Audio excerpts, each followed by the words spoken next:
All right, so after some amusing adventures attempting to start this talk, what do you mean my laptop won't charge? We are here, and we are here to talk about more strange tricks against networks, the ye old Black Ops of TCP/IP. Yeah, after 4 or 5 years, maybe I should come up with a new name, but whatever. So, who am I? I do stuff. What am I here today?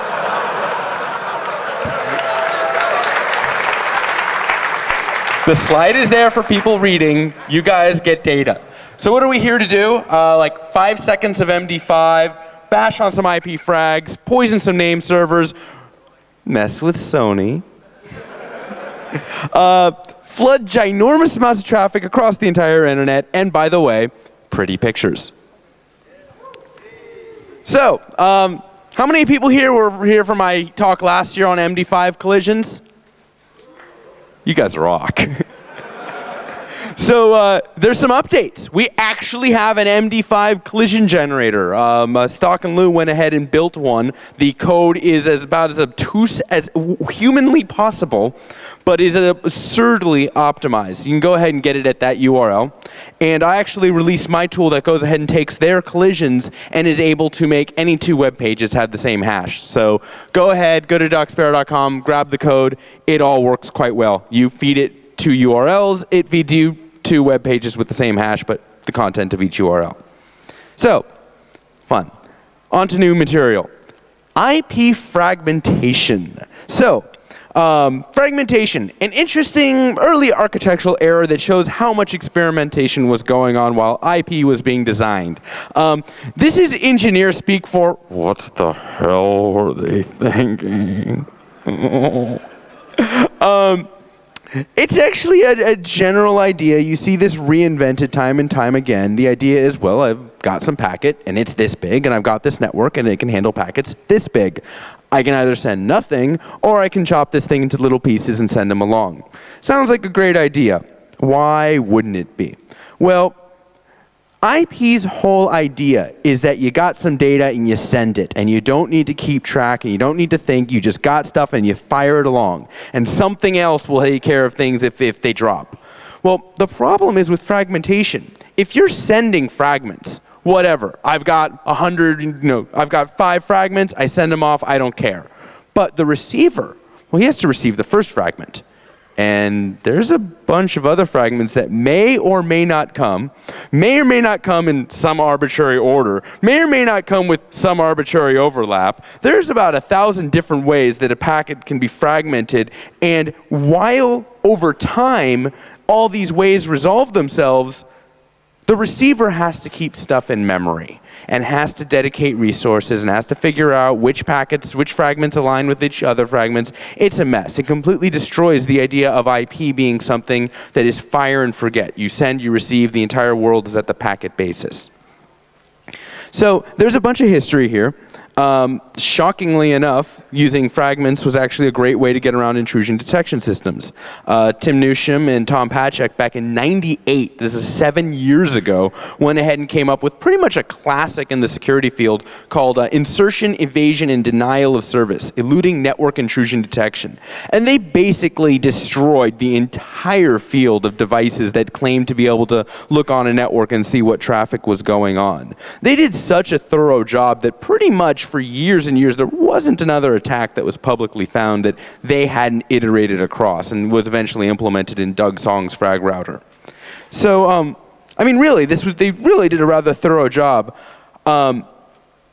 In fact, most of all of layer 3, most of IP and even TCP has been picked clean by the security community.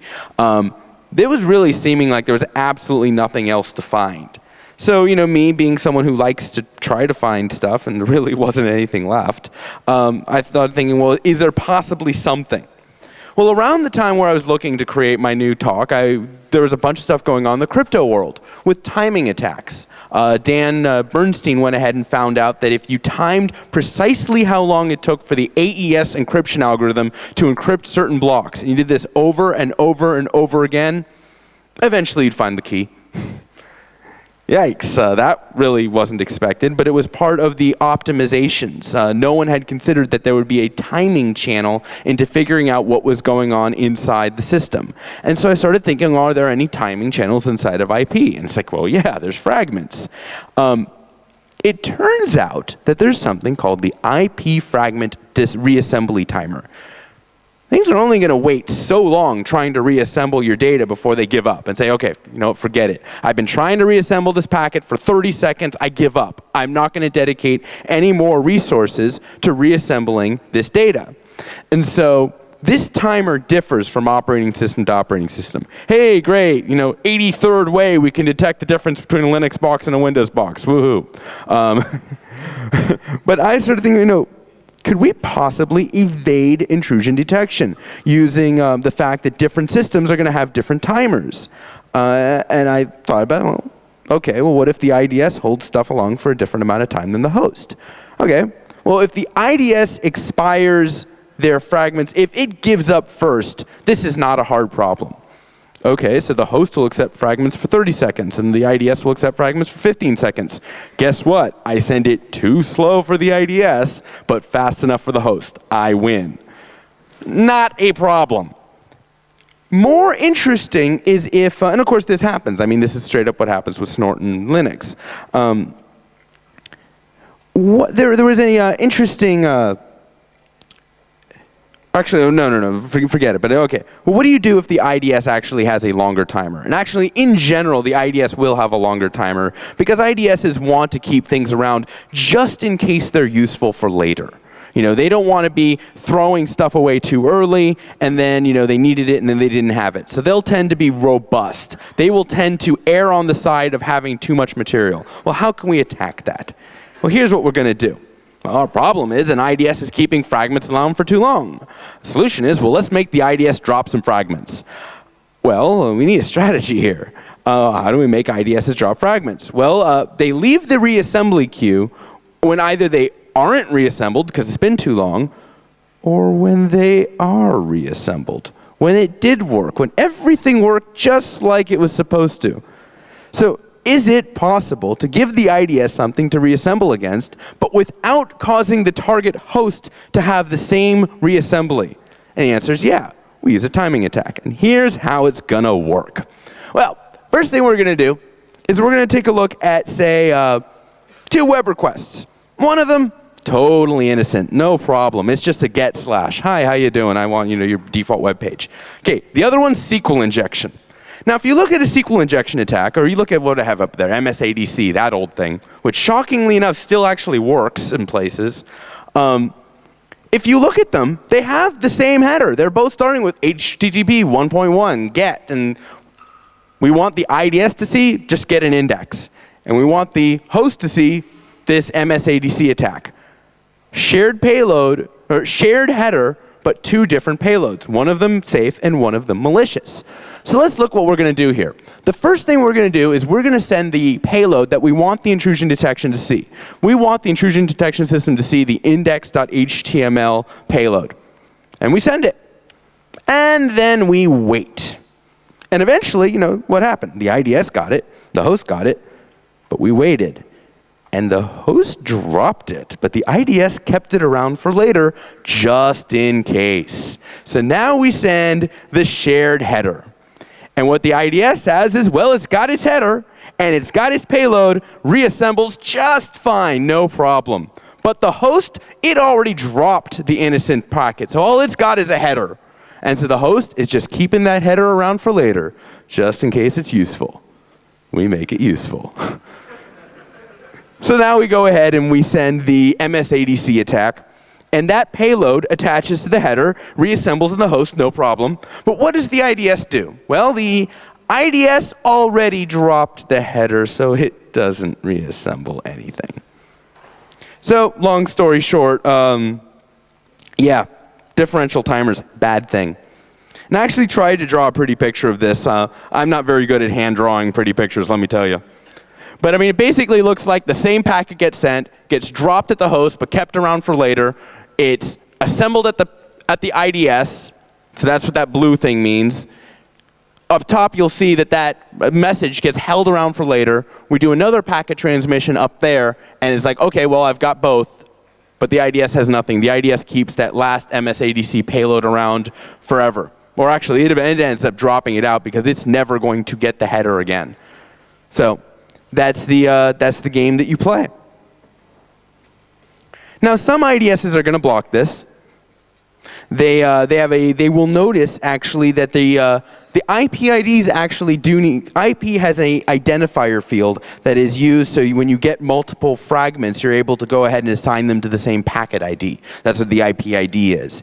And some IDSs, even when they do reassembly, they will note the recently used packet IDs, the IP IDs, and even after the fact, they'll store that around. So there are actually intrusion protection systems that are going to go ahead, detect this, and suppress it.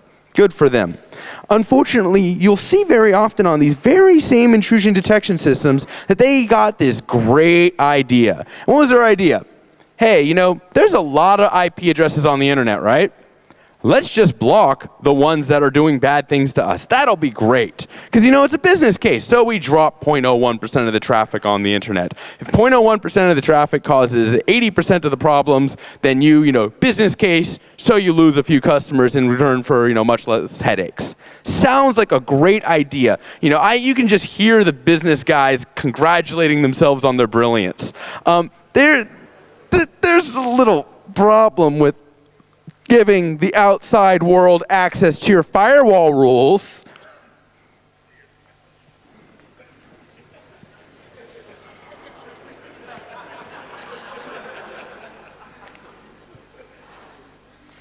It's amazing how much of the internet I could have killed the other month.